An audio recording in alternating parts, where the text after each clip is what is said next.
What's up everyone, I am Fabi Makeup. Today we're going to be doing a full day wear test of the new HOURGLASS Hydrating Skin Tint. I'll show you before and afters and close-ups in natural light. I'm very excited because for my everyday makeup, I always prefer to reach for a skin tint rather than a foundation. So I'm always down to try a new one. I think the packaging is pretty. It's just a squeezy tube. I'm gonna put it here in the back of my hand. The consistency is not very runny. To be honest, I'm expecting a lot from this skin tint because it is $49 and because the price is quite steep. I think it's the most expensive skin tint that I have. I am expecting it to perform. I'm going to start applying it first just to one half of the face with my fingers. I'll do the other half with a brush. And as I start applying it, I went to pick this up to Sephora a few days ago and I immediately went to try on the shade 8 because that is the shade that I have in their foundation, the Ambient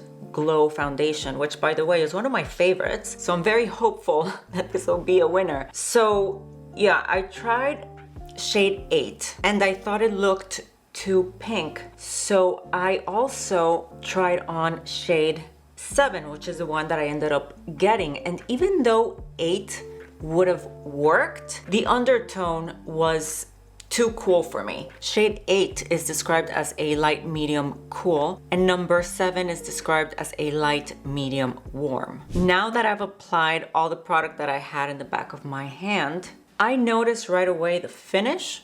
You see how it is quite radiant. I am going to get a little bit more and put it on my eyelids because I am not going to add any other base products to my face because I want to see how this skin tint performs. So I am gonna put it on everywhere here in the place of a concealer and also in place of an eyeshadow primer or a base here just to even out the color of my eyelids. Let's take a look at my eyelids with and without so that you can see the coverage level.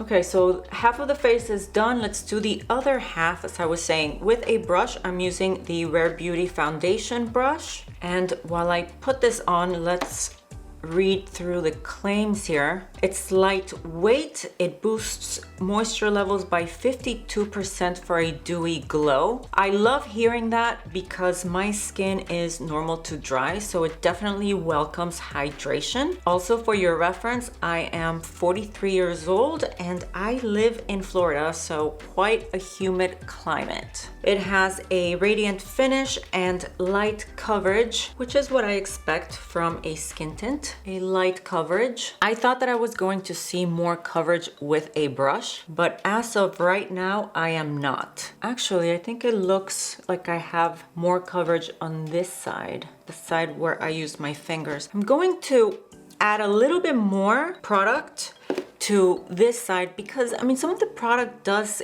get in the bristles, whereas when you use your fingers I feel like most of the product goes on the skin. So I'm just adding a little bit more. Yeah, I feel that the brush is absorbing some of the product. Let me take a paper towel. You see? Oh, and I haven't put any on my eyelids. I am going to do that with my finger. Normally when I do wear skin tints, it's because I'm doing a fast everyday look and I don't want to bother going through a lot of steps in my makeup routine. So I normally don't powder. Also, I don't have oily skin, so I can get away without powdering most of the time. But today I do want to powder half of the face just so that we can compare at the end of the day and decide whether it's necessary or not. And I'm just using a little bit of my loose powder from HOURGLASS. And I'm taking a little, and I'm just gonna put it lightly, tiny bit more. There we go, and that's it. Has it toned down the shine? Yes, it has toned down the radiance a little bit. And I want to comment again on the level of glow. Would I be comfortable just wearing it without powder? Let's just assume that it's gonna stay like this level of radiance the whole day. It's not gonna get shinier. It's a bit on the shiny side, but it's fine. I'm fine with it. I don't see the need to tone down the shine just yet. Now I'm going to do a simple eye look using my Lisa Eldridge Cinnabar palette, Rare Beauty eyeliner in Compassion, Tower 28 mascara. For the brows, a pencil and a gel. Everything is gonna be linked down in the description box below. For lips, just my Clinique Black Honey. Let's go ahead and speed through all of that.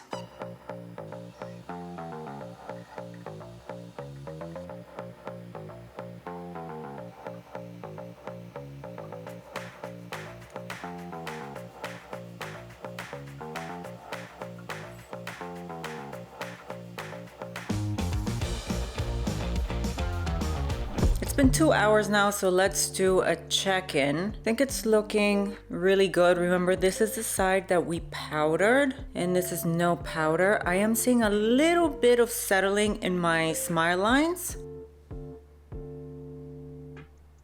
Very little bit. If you're standing like a normal distance away from me, I don't think you'll be able to see it. It's pretty minor, but yeah, 2 hours in and so far so good. Just got back from walking the dog. I'm sweating. The heat and the humidity right now is absolutely crazy. So great time for a wear test. But I don't want to wipe off this sweat because I don't want to mess it with the skin tint. It is now 10:30 p.m. I am about to start getting ready to go to bed. I've been wearing this makeup for 10 hours and so far so good. Remember that we powdered this side of the face. I don't see any major difference in shine between both sides. I did use very little powder, so maybe that's why. The only creasing that I'm seeing is right here on my smile line. It is very minor, especially considering that I've been wearing this for 10 hours. So far, I am very happy with the skin tint. Do know that it does not set down fully, ever. Like, it's still tacky. So this would transfer if you were to lay down in bed. It would probably get on your pillow. It did not bother me. You saw how earlier in the day I started sweating. I didn't find that sweat make the finish even more glowy. It didn't cause any separation or any bunching up. Overall, I'm really happy with the finish. Again, do keep in mind that it doesn't completely dry down, but it's not like there's another skin tint. The one from Ilia, that one, I would say that it remains even tackier than this one by the end of the day. But I feel that tacky is sounding like it's a big con, but it's not. I really don't even mind it. Overall, I'm really happy with the skin tint so far. I will continue to wear it, and if there's any change or even if there's no change, I will continue to update you guys. If this video was helpful, please be sure to give me a thumbs up and subscribe to this channel if you haven't already. Thank you so much for watching, and I'll see you in the next one. Bye.